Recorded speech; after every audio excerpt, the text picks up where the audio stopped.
Housing affordability is sitting at the worst levels on record, while home prices are continuing to climb and mortgage rates are hitting 22-year highs. And at the same time, Dave Ramsey is saying right now is the best time to buy a house. Is this guy absolutely crazy? Or is there a chance that the advice he's giving is actually correct? Well, that's exactly what we're going to dive into in today's video. We're going to talk about the idea of buying right now with housing affordability at all-time lows, mortgage rates and home prices climbing, or sitting on the sidelines and waiting for something to change. But before we dive into that, I'd like to take a minute and ask a favor. If you find any value in my videos at all, do me a favor and hit that thumbs up. Also, feel free to subscribe to the channel to stay updated on everything real estate related. Dave Ramsey recently came out on record saying that right now is the single best time to buy a house. And the reason he is saying that is because interest rates are up and the housing market has more or less slowed, especially year over year. Now, with that said, he does mention the shortage of housing and how it can actually be tough out there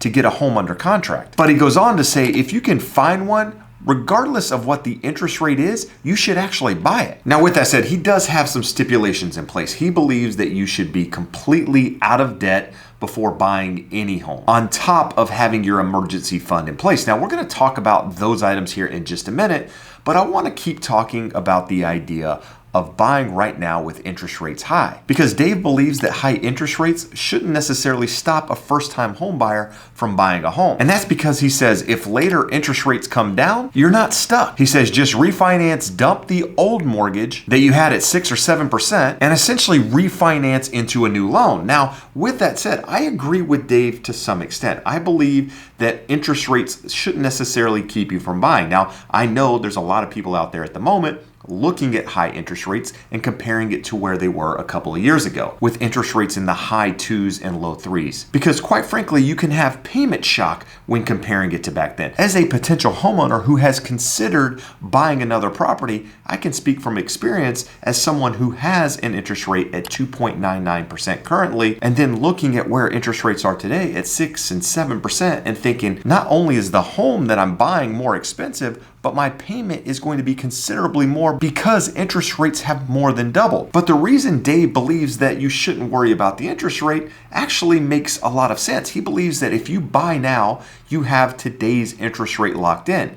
If interest rates go down, then essentially you should be able to refinance and take advantage of that lower rate. But on the flip side, if interest rates go higher, you've essentially done yourself a favor by locking in today's rate and not having to worry about higher rates in the future. Now, I know what a lot of you are thinking. All the keyboard warriors out there at the moment are typing, well, what happens when your property value crashes and you end up owing way more on the home than it's worth and you're not in a position to refinance? Yeah, that could absolutely happen, and that's something you need to factor into your equation. If you're somebody buying with a small down payment and home prices move sideways slightly down, even if interest rates go lower, there's a chance that you're not going to be in a position to refinance. So that's absolutely something you have to keep in mind. And I know there's also those out there saying, well, I'm not going to buy now because as interest rates go higher, home prices are going to come down and I'm going to be able to get a home for a lot less money. And I will say there's a possibility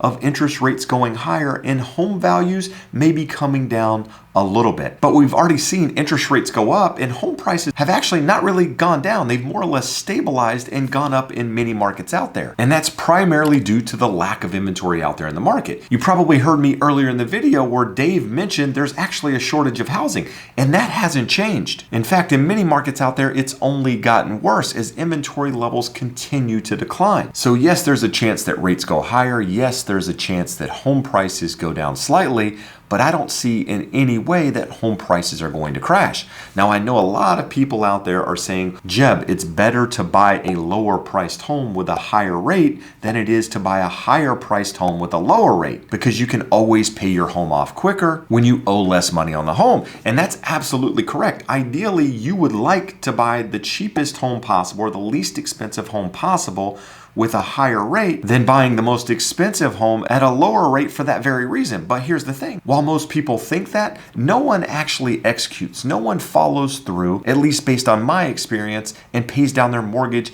any quicker than they would have otherwise. And it's exactly why most people lease their cars versus buying them, because they're more interested in the lower monthly payment. And with that said, the higher priced home at the lower rate is likely going to have a much lower rate than the lower priced home at a higher interest rate. So while many people out there want to believe that they would rather have the lower priced home at a higher rate, when it comes down to actually pulling the trigger, people look at their monthly payments more than anything else. And with that said, at some point, interest rates are going to come down, which is likely to improve housing affordability some. But along with that improvements in rates, you're likely to see a jump in buyer demand, which is likely to lead to more competition and higher prices in the future, which goes back to Dave's point that buying now is probably the best time. And that's because as we see interest rates come down in the future, we're going to see more buyer demand come back in the market, and it's going to push prices up further, giving less and less people out there an opportunity to become homeowners. So with that, I do agree with Dave that right now is probably the best time to buy a home versus waiting for lower prices in the future.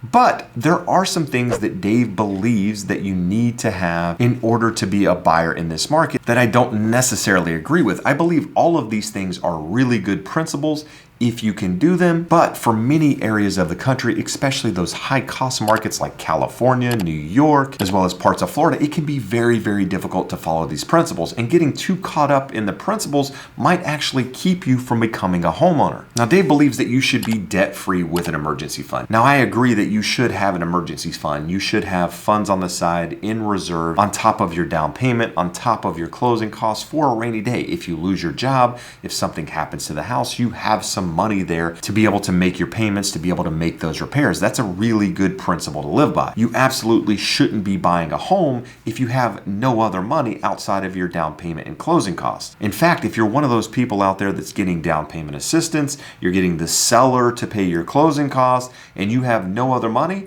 you shouldn't be buying a home. Now, I know those are really strong words and probably something that you don't want to hear if you're in that position, but the reality is you could be setting yourself up for failure by not having those funds in place. In addition to that, he believes that you should have a good down payment. He strongly believes that you should have at least 20% down, that you should be financing a 15-year fixed loan using only 25% of your take-home pay, your net pay. After all your taxes and deductions are taken out of your check, he only wants you to use 25% of that and finance it on a 15-year loan. As you probably heard me discuss in this video here, that's absolutely not feasible for many areas of the country out there. And in my opinion, this philosophy, if you will, is completely outdated and more driven to the areas that have more affordable housing where you can buy a home for $150,000, $200,000. Now, I'm not here to tell you how much you should be spending on your monthly mortgage payment or how much you can afford to buy, as those are things that you need to figure out by doing a budget yourself, running the numbers, and seeing what you're comfortable with monthly. But with that said, I wouldn't live by Dave's rules either when trying to figure out if I should become a homeowner. It's all about the right time in your life versus doing what someone else is telling you to do or not to do because they think it's a great idea. You have to remember, Dave is in a different position than you are. He's a multi-millionaire, and he's now in a position where he can buy a home using only 25% of his net pay. And his net pay is more money than most people will ever see in their lifetime. And he's here standing on a podium at a different position in his life,